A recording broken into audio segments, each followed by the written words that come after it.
if you a man, keep your mental health straight, man. Like, for real. And mental health shit is real. I know a lot of family members and a lot of people to, suicide. And what makes it so bad is that most people who I lost from suicide, they never gave us no warning. They was the most happiest people. They laughed, they joked, we did all that. The next thing you know, they gone. Your friend is always happy and trying to throw a joke and laugh and motivating you when you going through some shit. Check on them sometimes, man.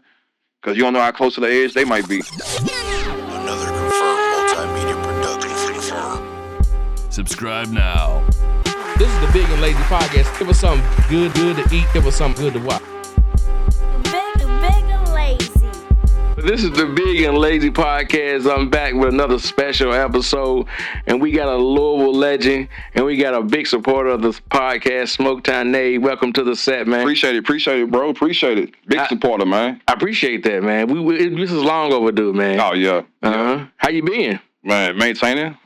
You know, I had that spinal fusion last May. So just bouncing back from that, bro. That shit was hell, man. What was that like? It was a car wreck. Me and my family was in. It'll be 3 years ago this year on Christmas Eve. Yeah. On Outer Loop, doing a little Christmas shopping and shit. Motherfucker hit us head on, knocked us off the road. Damn. All that shit. Thank God I was the only person in the car for real that was hurt. My girl was banged up a little bit. My daughter, she hollered. It's funny now, but it wasn't then. Yeah. Cause I looked in the back, she like, y'all good? My daughter, she hollered, oh wow. I'm like, oh wow. And my bonus that ain't funny. Nah, my bonus son, he was a little banged up in the head, but he was straight. Yeah. But I had pretty much on my L5 disc, I had a broken disc. Ooh. So I had to get screws and all that shit in my back, man. That shit was hell, bro. Ah, damn, man. I'm glad you recovered. Man, appreciate it. How long was it like? How was you nervous going into that? Because I never had surgery. Like, is it nervous? Well, actually, it's like he pretty much told me, like, I kept going to rehab and stuff, and my surgeon, he was like, eventually you would have to get back surgery. He's like, you can wait now. I mean, you can wait till you get older and get out. You can get it now. I'm looking like I ain't trying to wait till I'm in my late 40s, 50s, 60s to get no back surgery. I go ahead and get it now. But I just didn't know it was going to be that much, you know what I'm saying, with the progress of getting back together, recovery. Right. It's crazy. I bet that, like you said, I'm glad you got it out early because I bet it'd be even worse in the 60s and 70s. And then it's like when it rained and all that stuff, like outside, man, I feel all that in my back. So do you got any like metal screws or something? Yeah, I got 2 metal rods on my L5 disc, and then there's 4 metal screws all together, and then there's a little cage where my disc used to be at because they took my whole L5 disc out. So that's a real thing. I always thought my grannies and aunties, it's raining in my knees. Nah, I always thought it was, yeah. Even people I know who done got shot, they be like, when it rains, they feel it because that metal sometimes still be in their arm. But it's real. Oh, damn. Thank God mine's ain't no bullet, though. Right. So Smoketown Knave, man, how'd you come up with that name, man? Like, chose the meaning my hood, I'm from Smoketown neighborhood, which is the east side part of Louisville. Right. Knave came from when I was in high school. I think it's called ISEP. I don't know if they still call it ISEP or what. I don't think none of these kids ain't got no disabilities. They do anything. Yeah, they don't do nothing. Right. If you go to ISEP and you talk too much ISEP, you getting sitting home suspended. Yeah. Man, I don't know. These kids ain't got no disabilities. They got it light now, for instance. They do, man. But for some reason, they gave everybody in the room like certain letters of the dictionary. Told us we had to write every word that spoke with that letter until ISEP was over with. And I ran across Knave.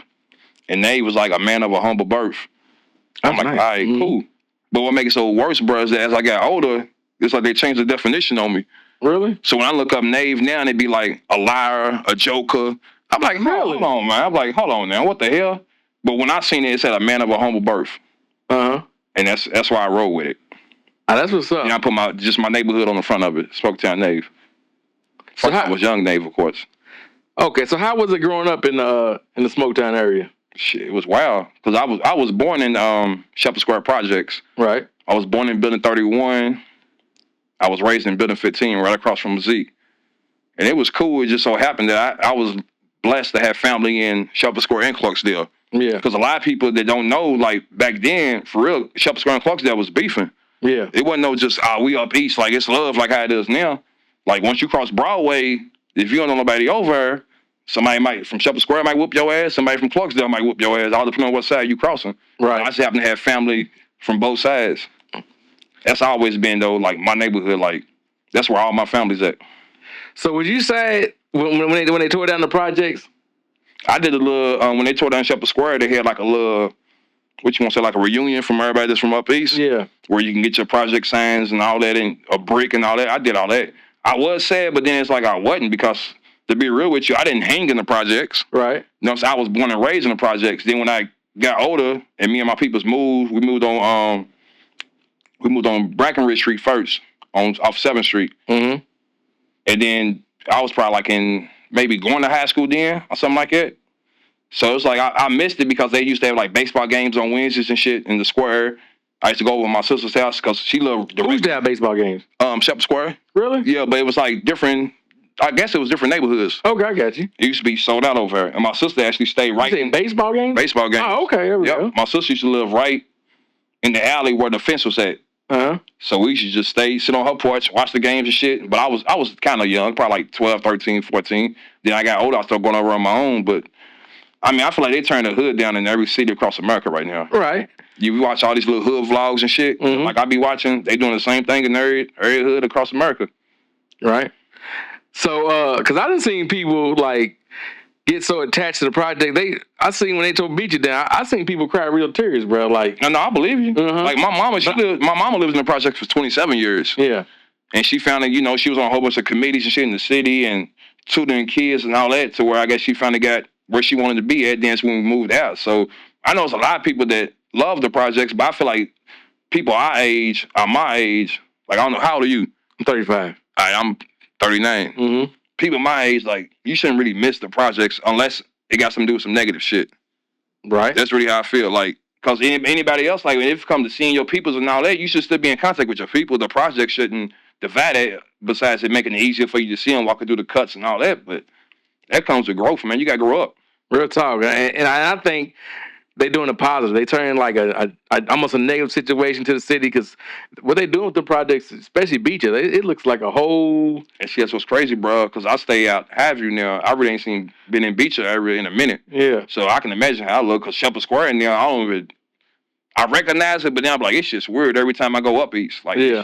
it's just wild. Because I'm just used to seeing projects, the bricks. So do you think they ever gonna tear Park Hill down? Man, that's $1 million question, bro. It is, I man. swear. Because I can't believe they haven't, like, that wasn't the first one that got tore down on some real shit. And I fuck with Park Hill. Yeah. Those niggas solid niggas, but it's like, because that's prime real estate too, man. Yeah. Because U of L, they didn't offer some big money for that that little area right there. Yeah, I bet. Mm-hmm. Yeah, but going nowhere. Right. He ain't going nowhere. They sending 10 toes down. So what were some of your biggest your musical influences growing up? Outside of me listening to like Tupac, I'm gonna say like my family. My brother Meej, he rap. My cousin Fate, they also do my. You talking about your older brother? Yep. Oh, okay. Yep, Meej. You know him? Yeah. Yeah. Not personally, but we love. Yeah, that's my blood brothers. Yeah, like same mama type shit. Uh huh. He rap. My cousin Fate that do my beats. He rap. Got my family Joe Boy, Kev. It's like I was around music all my life. Then of course all my aunties they sing. My mama could sing here and there. So it's like I always been around it. And then I started writing. I think I started writing poetry first in like 3rd, 4th grade. Mm-hmm. And then I started hearing my brother and them rap. And I'm like, this is dope. So they ended up going to Nashville one time to mess with a dude down there named Dev in his studio. He engineered, I think, Juvenile's 400 Degrees and some more Cash Money shit. He got the plaques now on the wall in the studio. And we went to the studio and they needed a verse on something. And my brother, he was like, you got something? You ready? I'm like, yeah, I'm ready. I was probably like 15, 16. I'm like, I'm ready. And they put me on it. And ever since then, I just took it serious.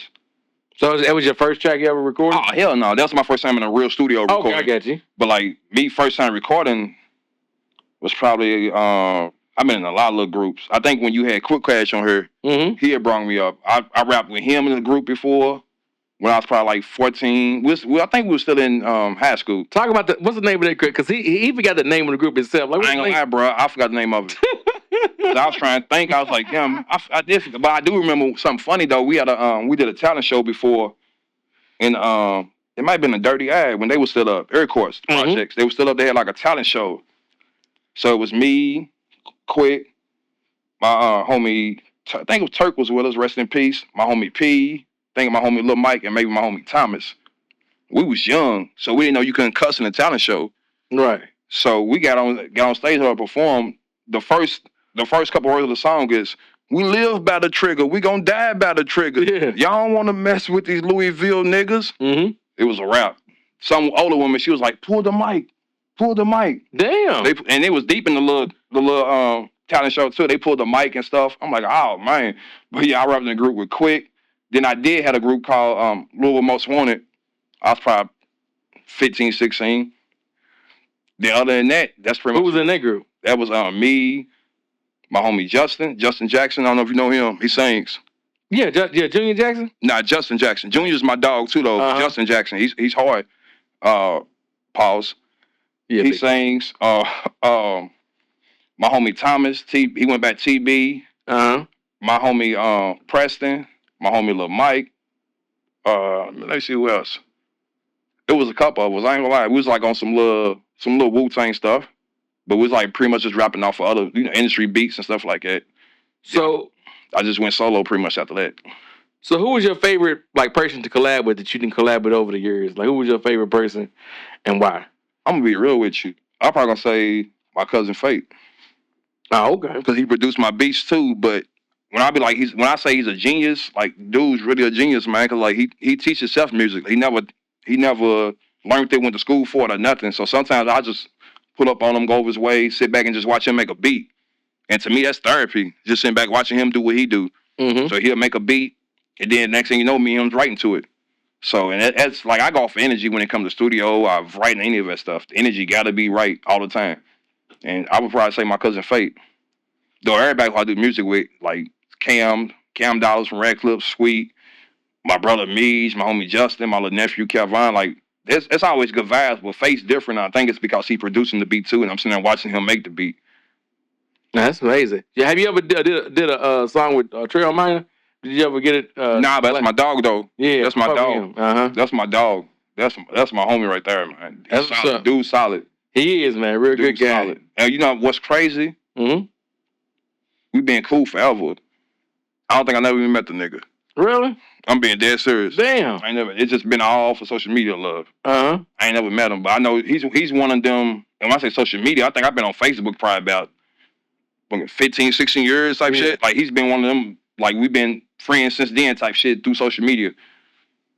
So, I love seeing his post though. Yeah, he's hilarious. And he makes good points, man. He do. He articulates well, man. And I know he's one of them dudes too to where he don't make a post unless he already sit back and thought of a debate plan. Yeah. With somebody. Uh-huh. So and people be falling for it every time. I'm like, oh yeah, he fall right for the trap. Right for it. He already got the rebuttal. Yeah, he's ready. He didn't research your rebuttal. Yeah, I feel like he'd be going to putting his rebuttals in his notes in his phone and just pasting it. That's real, bro. Be on it. Yeah, we got to get him on there, man. He's a good guy, man. He's always, solid. So, what song of yours do fans connect with the most, and what's the story behind it? I'll probably say my track "Real Rap" with Starlito. Probably that track, and I used to have a track back in the days called "Why You Fucking With That Lame Nigga." And a lot of females love that song. I'm talking about they loved it. What was the inspiration behind that? Was it just like me being young, and then it's like we all have been in the friend zone before, talking to a female, whatever. You see her dealing with this nigga that ain't shit over and over again, and you maybe done knocked that down, you maybe not. Right. But she always hitting you up when she's going through it with this nigga. And you're like, dude, he's showing you he ain't shit. Like, why you fucking with this lame nigga? And that's pretty much the story behind it. But a lot of females liked it. So it's like, it let me know that there's a lot of females out here fucking with lame niggas. Real talk. They can relate to it. Yeah. So your song with Starlito. So how did you get in touch with him, man? Because Starlito, I'm not saying I'll put him in my top 5. Like, that's Starlito. He's most definitely he's in my top, talking about of all time? Of all time. Yeah, he's in my top 5, most definitely of all time. I was thinking I probably was in my top 3. I'm not going to lie to you. So how'd you collab with him? Like, how was that process? My homie, M1 Music. Mm-hmm. My dude, that's because I call him Murder. But my homie Murder, he had a song with Lito and Bigger Rankin. But Bigger Rankin was just, he talking shit. And he had told me, he had the podcast, don't he? Bigger Rankin? That's you talking about Big Black Banks. Yeah, okay, Big Black. Okay, yeah, Bigger Rankin, the dude that always just be talking this shit on like Lucci shit and all that. But he had a song with them, and he was like, bro, I just want you to do the hook for me. He's like, I'm getting Lito on there. I know you a big Lito fan and stuff. I'm like, all right, cool. So next thing you know, he ended up sending me the beat. I did the hook. The song was called Same Energy. Mm-hmm. And we went down to Nashville to the studio down there. Shout out to the homie, I believe his name is Chase. He's the engineer down there. I don't think it's Chance, it's Chase. But he's Lito's engineer pretty much for the most part in Nashville. Lito put up, we did a song, and I told him, I was like, man, like chopped up business and shit with him. He was like, just hit me up, you know, we could do something. I hit him up. Next thing you know, we did Real Rap, produced by Fate. I sent him the beat. And then I think he had a show somewhere here in Kentucky, and he was coming through this way anyway, through Louisville. Right. And he was like, man, he's like, you gonna do a video? We can shoot a video too. Mm-hmm. I'm like, all right, cool. So he came down. I caught him on while he was on his way to one of the shows. We shot the video, and then he's real because I felt like most people that do videos, they be on some time frame stuff. Yeah. And he was like, I asked him, I was like, man, what, you know, like what time you on? Like, you ready to go? He's like, man, I'm here as long as you need me to my show later. I'm like, all right, cool. That's what's up. So I brought him up east. We shot, pretty much the majority of the video up east. So was he solo dolo or was he like? Nah, he was with Red Dot. Okay. Red Dot was out there. He was with Red Dot. He was with B Dot, Blue Dot, Mm-hmm. and he was with rest in peace, man, the big dog Casual Skinny. Oh, okay. Yeah, that was who I really built. I feel like a bond with out of that connection with that song was Casual Skinny, man. Mm-hmm. He was a solid dude, bro, and he passed maybe. I never met him. I never heard it. He was a big dude, man. I don't know if it was Lito's muscle or what. He was a big dude, though, cool as fuck, funny, everything. And he started hitting me up after the video, like on some like just talking, motivating me. I'm like, damn, bro, you didn't have to do none of this shit. You could just I could just been another dude that Lito did a feature with, right? And y'all going about your business. But he took it for some reason, hit me up. Every time they came through Louisville, it hit me up. They came to the Seafood Lady one time when she was in Old Louisville. Yeah, right there. Okay, you talking about, yeah. Yeah, they came up there one time. It's like, bro, we up here now. So I put up on him, and it was him, my homie Blue Dot, and Trapper Mandel. Yeah, I fuck with Trapper Mandel. Yeah, that's my first time meeting Trapper Mandel. Uh-huh. And it was just always love. And then bro passed. Damn, man. How did he pass? I ain't like to you, bro. I don't know, but I feel like it probably maybe has something to do with pills. I could be wrong. Mm-hmm. So don't quote me on that at all. I could be wrong. But right. I don't think it was, like, he wasn't murdered, put it like that. Right. He wasn't shot or no shit like that. So, what are some that other people understand about your music? You said that they don't understand? That they misunderstand about you. That I ain't really doing or going through what I'm saying. What you mean? I feel like some people think, like, when I rap, I just be telling a story. Right. And, like, anything I say, I'm going, majority of the time when I'm doing music, I'm going through it at that moment.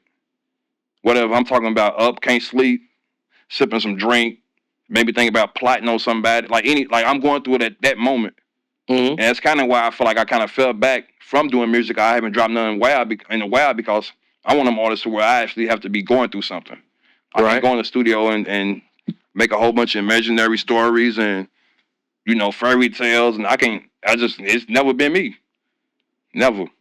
So how do you feel about ghostwriting? Like, how do you feel about, like... I hate it, bro. Really? Yeah, especially in rap.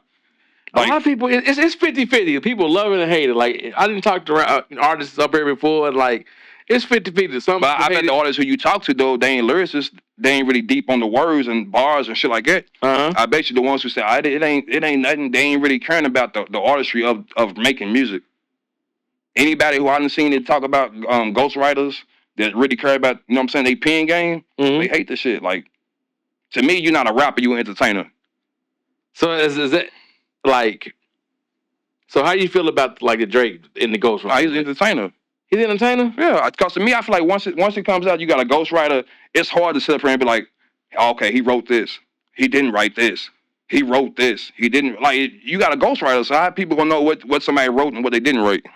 But ain't the end game, like, good music, though? Ain't it, like, the end game, like, rather, No, you right on that, but I feel like when it comes to rap in particular, it's like, you got to have a story. Otherwise, to me, if you feel with ghostwriters, you don't have no identity.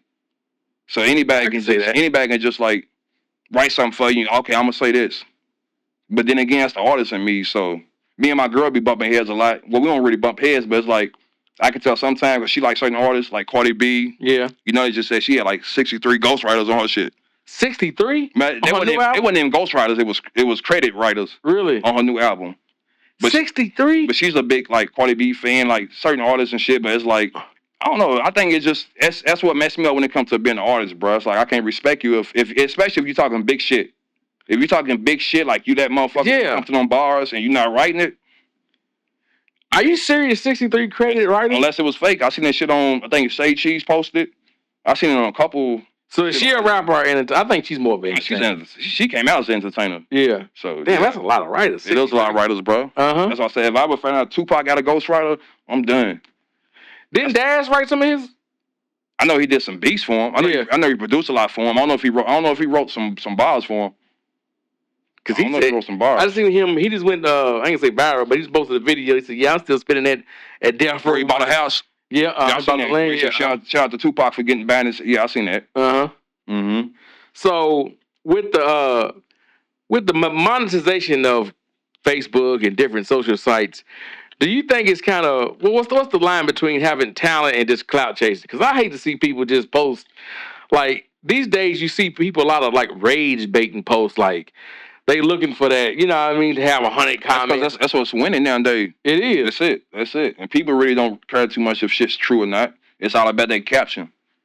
Yeah. That's it. You can have, whenever you drop this video right here, you can put on here, Smoketown Knave at Big and Lazy podcast, dude came in and knocked him out. Right. It's going to blow off just off your caption. Yeah, they are. That's really, like you said, that's what it's about. It's all about rage bait. That's it. That's it, bro. So do you say talent... So what's the most important part about being a rapper? Like, would you say it'd be the on stage? Would it be, being yourself? The pen? Huh? Being yourself and the pen. Your pen game and being yourself, man. Being yourself. I did so many songs, I ain't gonna say no names, with dudes who you hear them, they talk one way, then you get in the studio with them and they squares. Which is cool to be a square. If you're a square, be a square. Yeah. You what do you mean they talk one way and be in the studio square? Just gang, this and that, this, that. You know what I'm saying? It's like a bunch of street shit. And then you get in the studio, they just the exact opposite of it. With me, it's what you see is what you get, man. You gonna know when the niggas hurting. You gonna know when the niggas feeling good. You gonna know when the niggas feel like getting into some trouble, fighting, whatever. Other than that, it just ain't no, I don't know, it's hard to explain, bro. And I think it's more because of the people who I was raised around when it come to writing. Like I said, my brothers, my cousin. I was at first hand seeing them do the shit they rapped about. So that's what had me thinking like, oh, damn, I really gotta, I just gotta be real when I come here and say shit. So could you be on a song, like the #1 pop song in the country or a viral song in the country, but the hood or the streets, like your team hated it? Could you? But could it's like the #1 song in the country. Could you do that? Could you, but my peoples hate it. Yeah, like the streets are the industry. Like what type of song though? Like what was like the topic? Like give me a topic of like a song. Like a pop, like a I do a pop track, any of it. Yeah, I just ain't gonna do no fun boy shit. No, none of that. Yeah, I wasn't doing shit like that. But like if I hear it and I feel it, like I'm not gonna say I don't care what my people think, but if I like it, I'm gonna mess with it. So that's at the end of the day. I don't care if it's pop, country music, whatever. So, if you could collab with anybody, past or present, dead or alive, you got me one producer and one artist to collab with and make a hit record, who would it be? Producer-wise, I'd probably say, I like, believe it's Faye Eastwood. He's doing a lot of Lito's beats. He did, yeah. And... Man, shout out to Lito, man. We gotta get Lito on here, man. Yeah, got to. And artist-wise, I ain't gonna lie, I'd probably say Anita Baker. Anita Baker? Yep. Man, shout out to Anita Baker, man. Yeah, Anita Baker, man. Like that's who I grew up on. So of course I would say Pac, but that's off top. But so is Pac your GOAT? Yeah, I'll say Pac's my GOAT. Yeah, I fuck with Pac. Yep. He did, and to think what he did in such a short time, he died at what, 24, 25? Yep, I believe 25. I believe. Yeah, he did so much, man. Just I be hating it because people be trying to bring up like he ain't no gangster, he ain't no thug. He did acting and this and that. But I'm like, what's your definition of a thug and gangster? Could be different. Right. To me, a gangster's not always somebody out here shooting shit, selling dope. You can be a grown ass man taking care of your family and standing up for your peoples and be a gangster. Right, that's gangster, man. Yeah, that's a gangster. And the dude, he shot 2 off-duty cops for harassing a nigga. Like, ain't your motherfucker's favorite rappers ain't doing that now. They not, bro. They're not doing that at all. They turning the other cheek to it. Right. What makes so bad, Pac didn't even know they. I don't even think he knew they was off-duty cops. He just seen them messing with a black man. Like, oh no, I gotta get in this. What's going on? So how do you feel about like you said, like, cause I didn't heard an interview, who was that? John White. He said Pac was like his whole life after he did Juice, like he had shit. A lot of people say that though. I heard a lot of interviews where celebrities and said like that bishop robe is what fucked Pac up. But I mean, I feel like it was in him anyway because his family's a Black Panthers. Right. Maybe that Juice robe try to make him be more of a thug image than what he was. But I feel like that fight was always in his heart. Yeah, it was. It was always there. I think so. Cause that's something. That seems like something you're born with. You know. Yeah, what I mean? you gotta be. You gotta be. So would you say music is better in a better state than it was back in the 90s? Would you say music is in a better state? Me personally, because of my age, I'm gonna say no, it's not. Because nowadays you don't even got songs no more with 3 verses on it. Because the people's attention span is so short now. And it's wild, ain't it? Like attention span is short. Most songs you might get. Some songs you get a verse and a hook. That's it. And that's it. It's no more 3 verses. So people just care about what the hook sound like. You can be saying sometimes anything in your verse, but if the beat and that hook go hard, that's how people's gonna realize I pay attention to, man. I call them TikTok songs. Did you ever thought that the rap game would be like this, like out of? No, I ain't never thought it.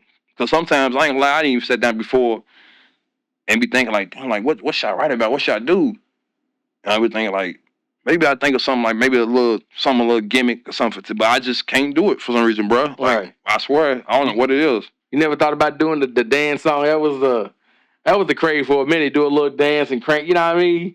I think the most I had to a dance song was a song that I used to perform in the clubs back in the days called "Throw It Back." And a lot of people like that, but that was more talking about like your chick throwing it back on a nigga while they dancing. Yeah, that's it. But other than like move your left arm, move your right now. You know. But what's crazy is that I fucks with the dancing songs. It just ain't me. Right. Like doing Texas right now. I think his name is Johnny Dams. He got that Ben song. That Ben, Ben. A lot of people on TikTok. Okay, yeah. Like I like seeing people. You know what I'm saying? Have fun and dance to songs. It just ain't me to make that type of music. But I love watching it though. Right. You ain't nothing wrong with staying in your lane. Everything ain't for everybody. That's it. So, like, what was some of your, well, damn, I forgot what I was about to say. God damn, I drew a blank. Well, bigandlazy.com, while I'm clicking my thoughts, bigandlazy.com. Tap in with them. Hell yeah. We got merch. We got merch. We got a website. We got a subscription service. All at bigandlazy.com. That's what I had to say. So what is the best stage, the night, your best performance? Like, not so much the biggest, what night or what did I remember the most? Yeah, the most. Did I perform? Yes. I'm probably going to say I had a show one night at Roxbury. I think it was called Roxbury. It was the Villa, man. It was Roxbury Villa. It's been about 2-3 names. I think, was it the Compound at one time? I believe it could have been. I think towards the end it was called the Compound. But I remember my homie Boosie from First Class and B-More. Like Boosie always been solid, man. He always rock with me and everything. And they used to always throw parties at the Roxbury. And I don't know if you know or not, every party used to be sold out. Yeah. Every party sold out. And he asked me to perform one night. And I performed the song I was just thinking about, Throw It Back. And that motherfucker was so, like, you can look it up now on YouTube. I think you got to type in, like, First Class, Smoketown Knave, or some shit like that. And that performance will pop up. But it was just so much love in the air at night, man. It was crazy. We just went viral. Like, we going mini viral on the internet right now. I asked B. Sims if you could bring back, I'm going to ask you this question, too. If you could bring back any local club that you, which one would it be? And he brought the Roxbury, bro. I'm like, I think mine should probably be Donegan's. Donegan's? Yeah, Donegan's. Shout out to Jody, man. I pay me. West Coast Jody now. The West Coast Jody, man. Donegan's, man. So why you say Donegan's? Man, Donegan's was the spot on Boardtown Road, bro. It was, man. Every Friday sold out. Every Friday. To where he done had, I think DJ Drama pull up before. Mike Else pull up. DJ Drama? DJ Drama, bro. Mike Else walking up and down Boardtown Road like he's from here. Yeah. Like, you had to, like, that's one of the moments, you know how people be like, you had to be there? Yeah. You had to be there, bro. It was sold out every Friday. What happened to Donegan's? Like, what was the decline like? I don't know if it was the regular, bad being on Boardtown Road where it's at. You know what I'm saying? And the crowd that it was bringing in, the neighborhood probably didn't like it. Because I think out of Donegan's, that's when they turned into Baxter's. Okay, yeah. Yeah, it's where Baxter's is at now. So I don't know, but I know Dongan's used to be the spot. Prime, that was on Main Street. Yeah, Club 116. Louisville used to have some clubs here, bro. 116. Where was that at? 116 was Club 116 was on Main Street too. It was called Patrick's at first. Okay, Patrick's. Yeah. Yeah, it was right down the street from Prime. Yep. Yeah, we did have some nightclubs. Yeah, we did, bro. Yeah, of course, Phoenix. Man, I never got. I can't be a Louisvillian if that's a word. Oh, I never been to Phoenix. You tripping, bro? Never. Yeah, you tripping. Phoenix was a spot. It was like 8 to 12 clubs in one. Really? You might walk through one part of the club and hear some fuck them other niggas, go some down for my niggas to walk right into I wanna be a rock star. Like that's how it was, bro. Like room to room, different clubs. Really? Yeah. I bet that place was huge. Nah, it was. It was. A lot of fights, a lot of but it wasn't really like how it is nowadays with shootings and shit. That's one thing I can't remember about Phoenix Hills is being no shootings. You never heard about shooting in Phoenix Hill though. And Jim Porter's was another one. Yeah, especially on Sundays. Yeah. Don't let it be a holiday. Like I said, holiday weekend. Oh my God. So do you remember the Velvet Rose? I mean, you know you're from Upper East. I'm from Upper East. I remember, but I was a little too young to be going in there. But of course, I remember seeing it, hearing about my peoples being in there and all that. But yeah, that's a little bit before my time. Yeah, they was a couple of the clubs. They was Caddies and 357. I'm like, yeah, it's way before my time. Yeah, they even have a club, and I'm pretty sure all of my older people from Up East. When I say older, I'm talking about like 50s or 60s.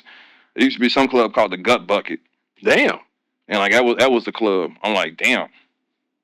And of course, you had D&D's used to be Up East. Yeah. I think all these clubs, you'll never find another Cole's, man. Oh, yeah. Yeah. I love Cole's place. R.I.P. Mr. Cole, man. Yeah, R.I.P. Mr. Cole, man. For real. But it wasn't nothing against Cole, but I got past that partying stage. I just wasn't a partying nigga. Yes, I was. Yeah, I got like just getting, it's Thursday, let's go get drunk. Like, I was, cool, bro. It just comes with getting older. Yeah, bro. I'm like, it just comes with getting older, bro. And like you did it so much to where like you tired. And especially you go to the same places here, and I feel like it's probably any city. You already know you're gonna hear the same music. You're gonna see the same people. Yeah. You're gonna see the same outfits. Yeah. It's gonna just be the same shit. After so long, bro, you get tired of that shit. I was partying there every weekend, like no lie. You had Margarita Mondays at Tumbleweed. Tuesday was Cheers Pub, $2 Tuesdays. Wednesday was Phoenix Hill. Yeah. Thursday might have been the only off day. And then Friday was Prime, Saturdays Cold, Sundays Jim Porter's. And then you doing that shit again the whole next week. So you got burnt out, like, because I remember you went through like a health journey. Was that around the same time, like, we quit partying? Well, for real, I ain't gonna lie, bro. It really wasn't even no health journey. It was more like my mom passed, and I had seen myself in a picture that me, my brothers, my nephew, and my brother-in-law took, like, outside of the old house up east. And I just didn't like the way I looked. Because I'm like, damn, I didn't know I looked that big. But it's also, too, once my mom passed, I started drinking a lot. The drink lean type shit. Yeah. And I'm like, man, this ain't me. I started drinking it just to go sleep. Then I got lightly addicted to it. To where, like, I'm having company over. I'm falling asleep on them. I'm waking up. It's 2, 3 in the morning. They gone. I'm like, nah, I got to shake this shit. Damn. That drink really will, like, that shit's not good for you, man. Not at all. And all you got to do, if you really drinking real drinks, just look at how the top do the top of the bottle. How it be all that hard crust and shit. So that's what's going on inside your body. Yeah. So how was it like how'd you got introduced to that, and like how was it getting off of that? Like to drink? Yeah. I couldn't sleep. And then I ain't gonna say the person's name, but I had pretty much like a little plug that was getting it for free. Yeah. A family member, an older woman. And most older women, they don't know nothing about. Right. You know what I'm saying? About drinking lean and shit. So she was just giving me a prescription because she was like, you need some sleep, man. You need some sleep. You need some sleep, bro. I'm like, all right, cool. And every time she got a full prescription from Walgreens, she'd give it to me for free on top of that. I'm like, all right, cool. So it went from me sipping it to me, wetting my blacks with it. Yeah. Then that's when I started trying, I'm selling it here and there, selling little lines and shit to where I'm like, nah, this ain't it. It's just corny. That's why I be hating it for real today, which I know everybody, you your own person. Everybody's their own person, but I be hating when dudes still like would be pumping that drink shit. Like, nigga, that's corny. And especially if you're 35 and over, you still drinking, you asking for whatever coming your way. Really? Yeah, you asking for whatever coming your way. Cause I Because I thought drink was kind of gone. Like I didn't know it was. It might be now, but like when I was drinking, this shit might have been like, it might have been like 10 years ago. Yeah. When I was on it like that. Like I've been off drink for at least a decade now. Yeah. So I don't know what's out here now. So how'd you get off of it? Because I heard it's pretty, like how was it like that process of getting off? You have them stomach pains, like I just stopped. I had like stomach pains for like your stomach is getting in knots and shit, like cold turkey and all that. But I just stopped drinking them, man, because I'm like this ain't it. Right. They had to wet every black and all that. I'm like I'm a fiend now. I'm a junkie. Right. This ain't me.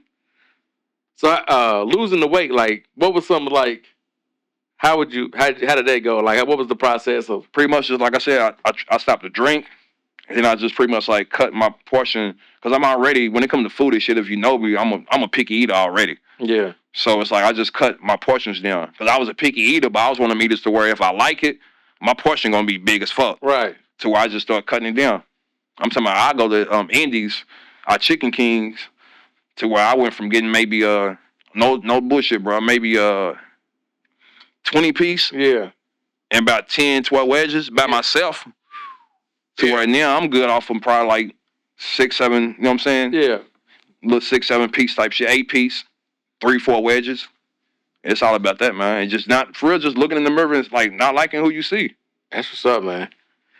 I think more people should take more, especially black men. Like, if we got to, we got to, bro. Make sure make better health choices, man. Because most of us already have bad health history in our families. Mm-hmm. So like we gotta take if it don't start with us, then that means we gonna pass that shit on to our kids. They're gonna pass it on to their kids. We gotta take care of that shit, man. Now. So rap beef. Would you say rap beef is good or bad for the industry or for the craft? If it stay on wax, it's good. But if it get off wax, then of course I'm gonna say it's all bad. Right. And then at a certain age too, I feel like certain rappers is just like, because I just seen where who was it? Oh, dude, Memo 600. Mm-hmm. I seen where he had, I guess he dissed me, Baby Young Boy's mama. And then he went to Louisiana. I guess like showing to where like I'm here looking for Young Boy, whatever. So being 10, Young Boy's homie, he posting too where he's in Louisiana. I mean, where he's in Baton Rouge, like looking for him and all that. But I'm like, y'all doing all this shit on the internet. Right. Like keep that, if y'all gonna beef or whatever, that's cool, but keep the street shit off the internet. Right. Unless it's just entertainment. But that's pretty much how you gotta look at everything now. It's just entertainment. That's it. Man, ain't too much shit real no more.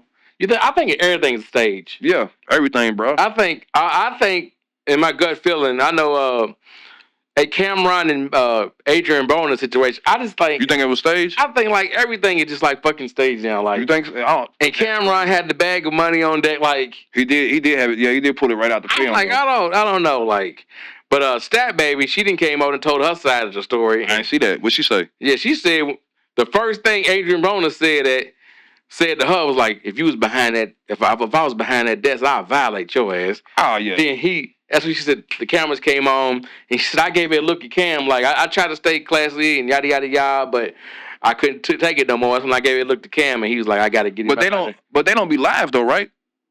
I don't know. They ain't live. So that's what I'm saying. So like, go back to what you saying about you feel like everything's staged. Yeah. They should have been handled right there to where we shouldn't even have seen that. Right. Like right? if he said if he said I will violate you, yeah, they're supposed to address him right there, nigga. You gotta leave right now. To where we wouldn't even know that he was on there unless they dropped some behind the scenes or some shit like that. So I see what you're saying when you feel like everything's staged now. Yeah, I think everything we've seen is like staged. Like even because like I ain't gonna say it's a bad thing, but people's getting paid.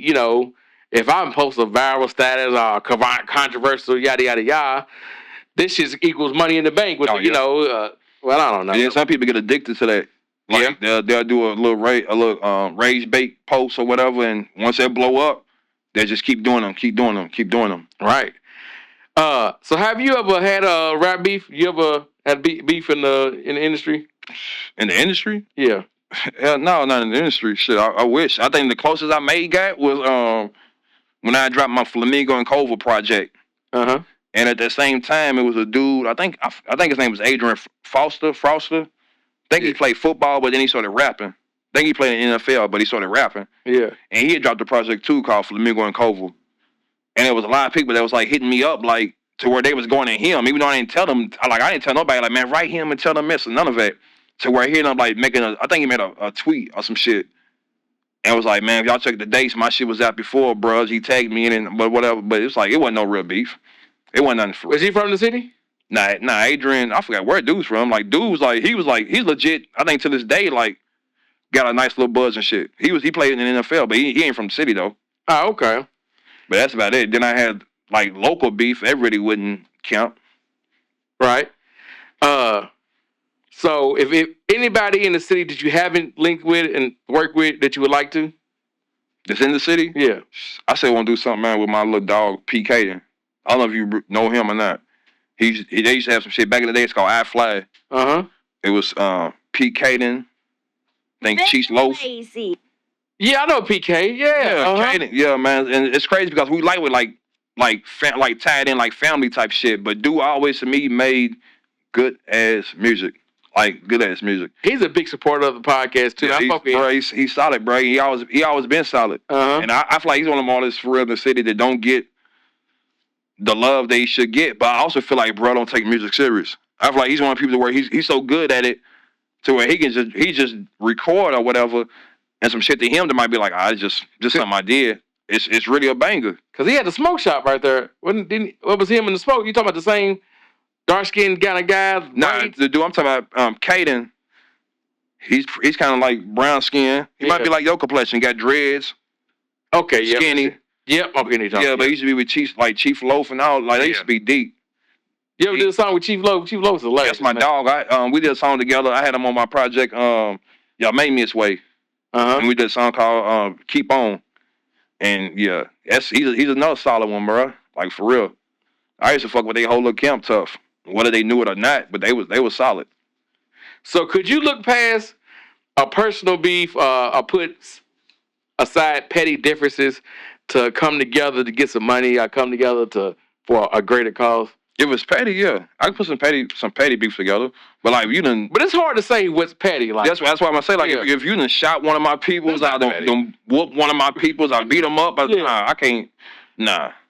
But other than like maybe me and you bump heads back in the days on some social media shit, but nobody never got touched and like, hey, of course we can do some music. Yeah. If you on some genuine, you know what I'm saying, like squashing, let's get this money shit. Yeah. Because nowadays you gotta worry about the whole backdoor shit. Right. Motherfucker make you think everything's good and shit. Say you were to pull up to the studio and next thing you know, you out of here. Damn. Because it's a lot of people I can't work with him because he don't like him. And I don't like him. Like, this is more... No, I ain't never been like that. Like on some real shit. Like, I'm from Up East. Yeah. If I like a nigga's music that's from Victory. Right.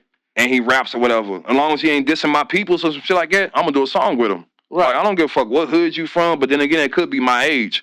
Like, I don't care what hood you from and none of that shit. If I fuck with your shit, I'm a fuck with it. Mm-hmm. And you can keep dissing whoever you want to diss, as long as it's not my people's. Right. But I ain't no petty beef about to stop me from getting no money. Real talk. Have you ever did a song with Snot? Work with Snot? Nope, but I should, because we really are family. Like, and I don't know, I ain't never did one with him. I ain't never did one with Piff. Damn, you ain't That's what's crazy, bro. What about Kanye Raw? What about? I ain't never did one with Ye. Oh, man. But the love is there. I think it's a point to where niggas are so tapped in so much on the family side to where we don't even look at each other for real like that when it comes to music. Like to where like, man, I gotta do a song with bruh. I gotta do a song like because we know if we want to do a song we can. Right. But just for some reason we never really been in the same areas or same studios to really knock some shit out. Right. So is that in the near future? Can we get the hell yeah, Lazy collab, man? Man, cause Snot's a real nigga, man. We gonna get him back up there. Solid, bro. Solid. Uh-huh. And bro been through a lot. Yeah. And he still love his hood. Yeah. I know a lot of niggas, you know what I'm saying, who done went through shit this from their city, who done been through her and struggles and shit, and been through the shit that he been through. Niggas like, man, fuck this city. I'm gone for good. Bro still show love to the hood. And, you know what I'm saying? So you can't be mad at that. Dropped 100,000 today's man. Was something crazy like that. I seen that. That was amazing right there. Yeah. You gotta respect that, man. So are you part of the Durbo team? I ain't never hooped. I know no shit like that in Durbo. Most I ever did I used to hoop like with my homies and shit after school. But the most I did with sports is I played football. I think like my freshman year. Yeah. At J-Town, that was about it. I always just loved just writing music for real, just recording. So how important would you say fatherhood is? I know it's very important, but Is it? You think it's a disconnect between the OGs and the YNs? You think it's a disconnect, like a social? Talking about fatherhood. Talking about where it's a difference between the older dads and the young dads. Yes. I ain't gonna lie. I probably say I don't know because for the most part, the stuff that I see, a lot of men, especially you said YNs, Yeah. like black men, man. I read some shit where they say we in our kids' lives more than we ever been. I agree with that. So like that's real. I ain't gonna lie. I be seeing a lot of dope dads out here, man. I feel like people still so caught up on niggas not being shit and deadbeat daddies to where, which ain't saying good dads is looking for a pat on the back, but talk about them just as much as you do the deadbeat niggas. Right? Give us some praise. Yeah, on some real shit. Real talk. Real shit. I'm not a father myself, but I try to do my brother's kids. So would you? You a big unk? Yeah, I'm unk, man. So is it like the YNs? Like, what do you think can save the youth? Like, from, Man, I gotta say this, bro, because I'm on Big and Lazy podcast. Shout out to my nephew, Lil Man. We talk about this at least 3-4 times a week. He always says, "Fuck them kids." He always say it, and it's like part of me feel them, then part of me don't. The reason why I say I feel them because it's like you can have as many programs you want, non-profit organizations, all that shit.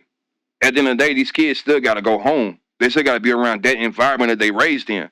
So it's like, if they're not seeing this 24/7 around the clock, they're not going to listen to Mr. So-and-so who's telling me to do good, get my grades up and all that. Then you got to go home, get cussed out by your mama, maybe beat on by your daddy.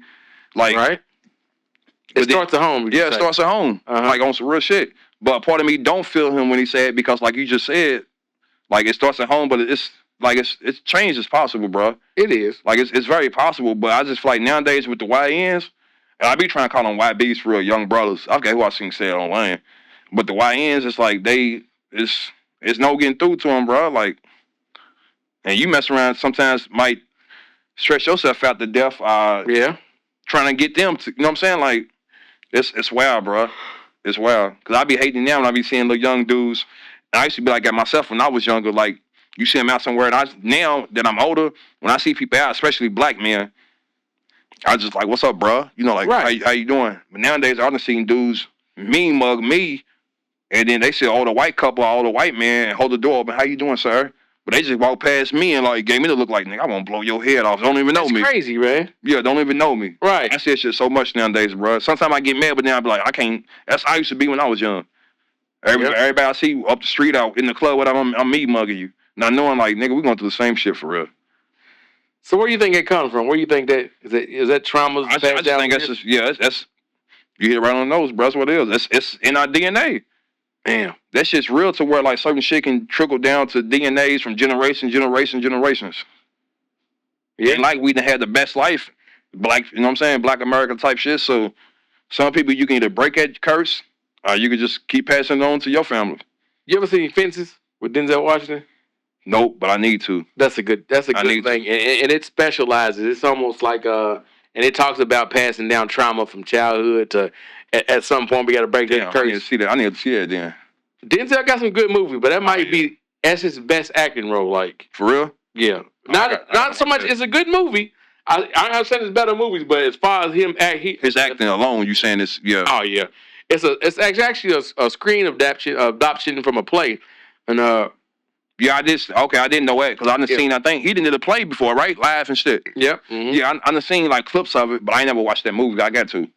Yeah, man, it's a hell of a Fences, man, and it just specializes, like, you know, his dad traumatized him, and it's a good movie. So you're a big supporter of the show, man. So what was one of your favorite moments of the Big and Lazy? One of your favorite episodes of the Big and Lazy podcast? I'm probably gonna say, damn, I don't want to say this, man. What? Because I ain't trying to stir no shit up. I ain't trying to stir no shit up, man. So I probably say when C-Tez was on here, bro. Okay. Because it's like I felt what he was saying. Like I got what he was trying to say. And then it's like, I guess once it dropped. Wait, I feel like once it dropped, what dropped is what he was trying to say. Yeah.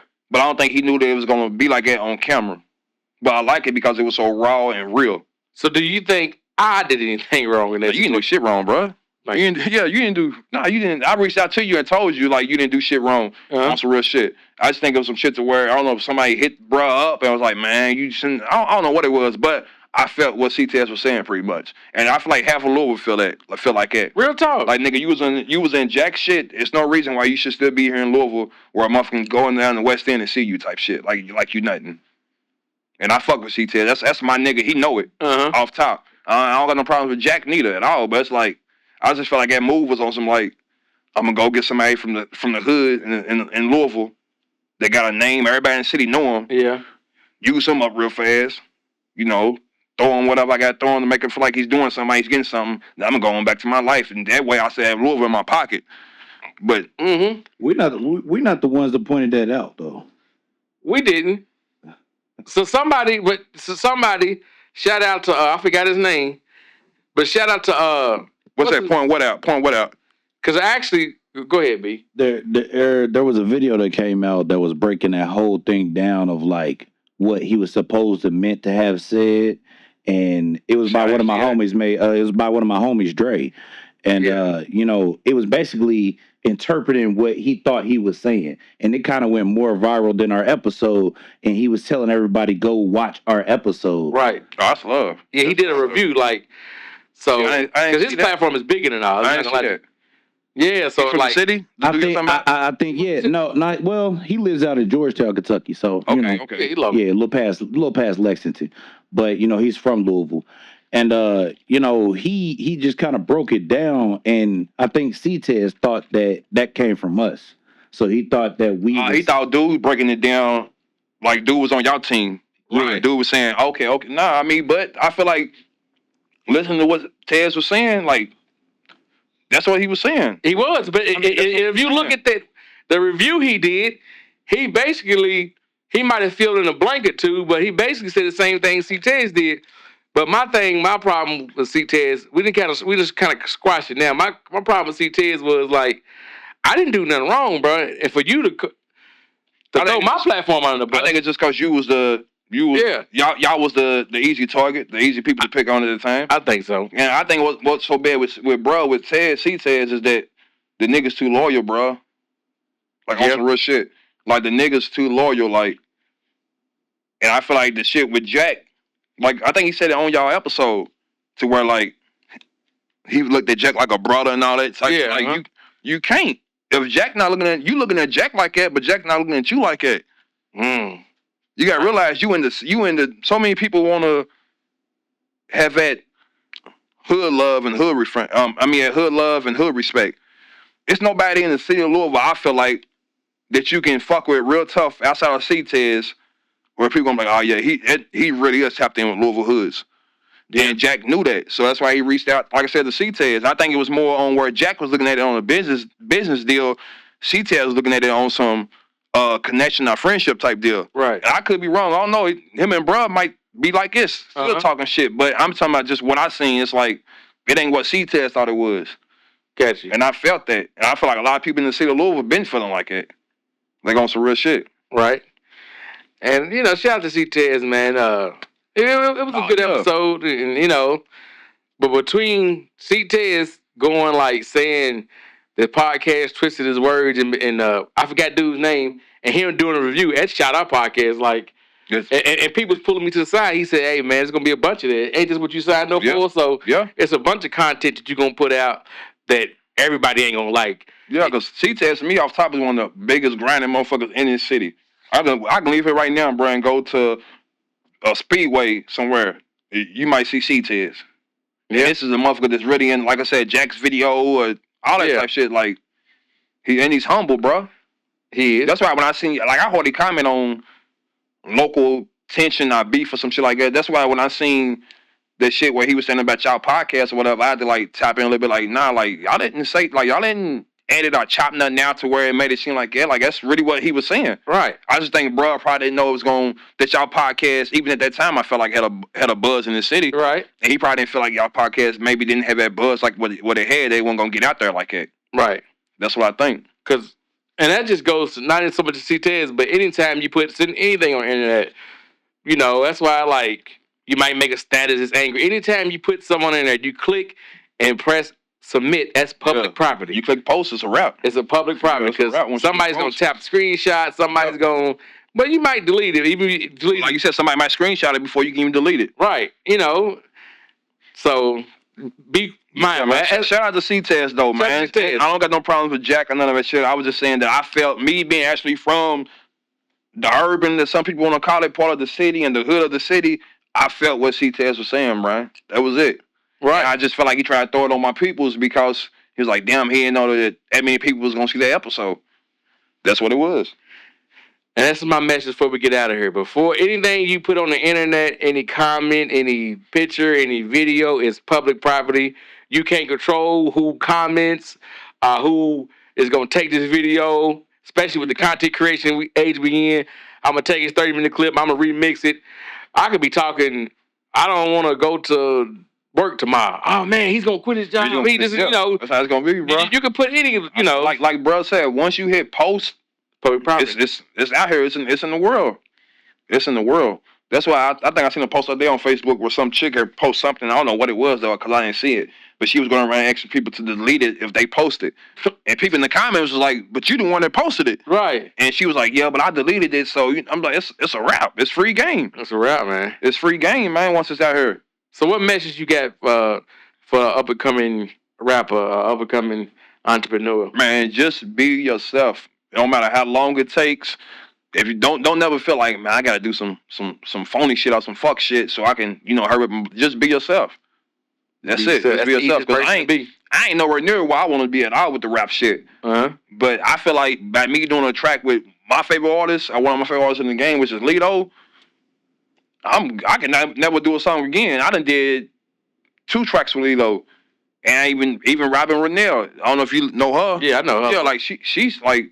Who is that Starlito? Because she's like she's just like a his homegirl. Okay, I get it. That's it. And they've been doing songs together forever type shit. And I happened to do a song with her and my nigga M1 Music called Beautiful Noise. We went to Nashville, shot the video. How was it working with her? Was she? Man, she's cool as hell. She pulled up with her son, just her and her son. And I think at the time her son was probably about 9 or 10. Yeah.